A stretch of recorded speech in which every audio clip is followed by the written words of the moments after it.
श्रीमद्भागवते महामुनिकृते किं वा परैरीश्वरः। श्रीमद्भागवते महामुनिकृते, यह श्रीमद्भागवत महापुराण सर्व मुनि उपास्य, समस्त मुनियों के आराध्य भगवान श्री नारायण के द्वारा चतुश्लोकी भागवत के रूप में ब्रह्मा जी को प्राप्त हुआ था। वेद व्यास जी कह रहे हैं, जिन्होंने भागवत का संकलन किया, कि सर्वप्रथम इस श्रीमद् भागवत महापुराण का उपदेश समस्त मुनियों के उपास्य आराध्य भगवान श्री नारायण ने चतुश्लोकी भागवत के रूप में ब्रह्मा जी को किया था। ऐसा भागवत के द्वितीय स्कंद में सामान्य दृष्टि से देखने पर ज्ञात होता है। दूसरे स्कंद में लिखा है कि ब्रह्मा जी ने कठोर तप किया 10,000 वर्षों तक भगवान के लिए। तो ब्रह्मा जी बैठे हुए थे कमलासन पर, उस कमल पर जिसकी नाल भगवान विष्णु की नाभि से निकली थी। किंतु ब्रह्मा जी भगवान विष्णु का दर्शन नहीं कर पाए, उनको केवल प्रलय का जल ही जल दिखाई दे रहा था। तब उन्होंने भगवान का दर्शन करने के लिए कठोर तप किया। वो तप भक्तिमय तप था। तो उस भक्तिमय तप के द्वारा भगवान विष्णु का दर्शन हो गया। ब्रह्मा जी ने देखा कि मैं जिस कमल पर जन्मा हूं, ये कमल तो श्री विष्णु की नाभि से उत्पन्न हुआ। वो श्री विष्णु का दर्शन किया। तभी साथ ही उनको भगवान चतुर्भुज भगवान ही, जो विष्णु जैसे ही थे,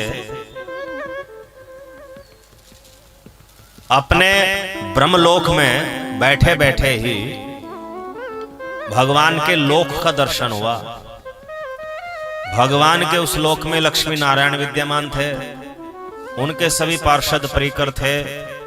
उस भगवान के लोक में माया काल का प्रवेश नहीं था, कोई विकार नहीं था।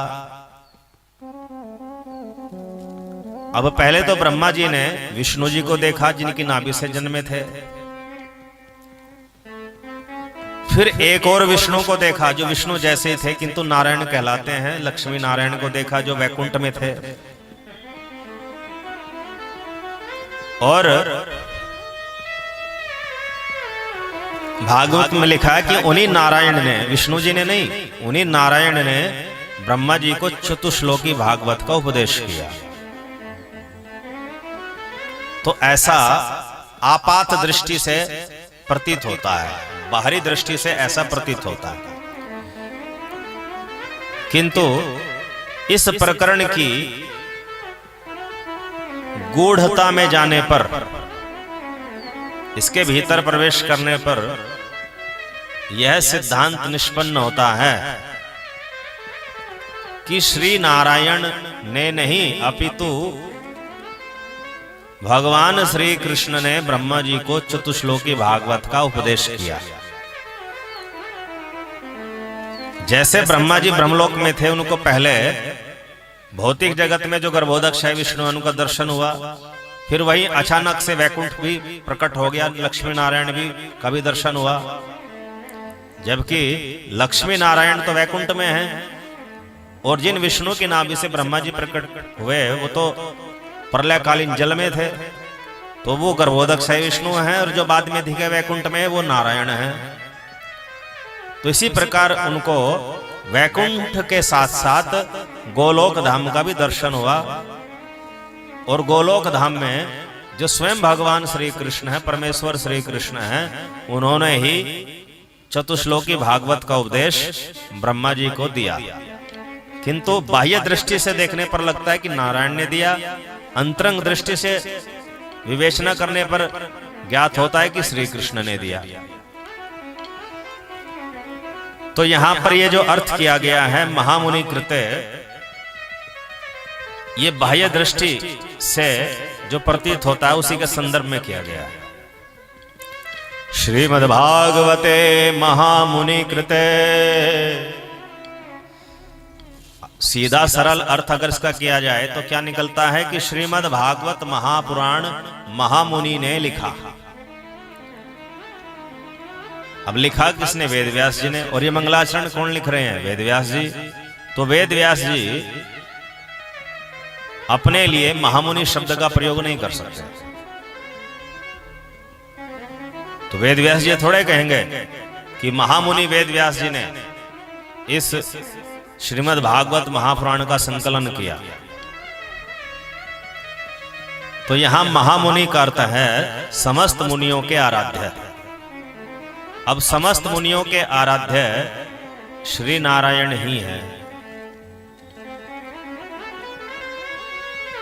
हरे कृष्ण कृष्ण कृष्ण हरे हरे, हरे राम राम राम हरे हरे। तो सर्वमुनि उपास्य सर्वमुनि आराध्य श्रीमन नारायण ने श्रीमद् भागवत का उपदेश चतुश्लोकी भागवत के रूप में ब्रह्मा जी को किया था। ब्रह्मा जी ने देवर्षि नारद को उसका उपदेश दिया, देवर्षि नारद ने महर्षि वेदव्यास जी को दिया, फिर महर्षि वेदव्यास जी ने चतुश्लोकी भागवत के आधार पर श्रीमद् भागवत महापुराण का संकलन किया। तो ये तात्पर्य है।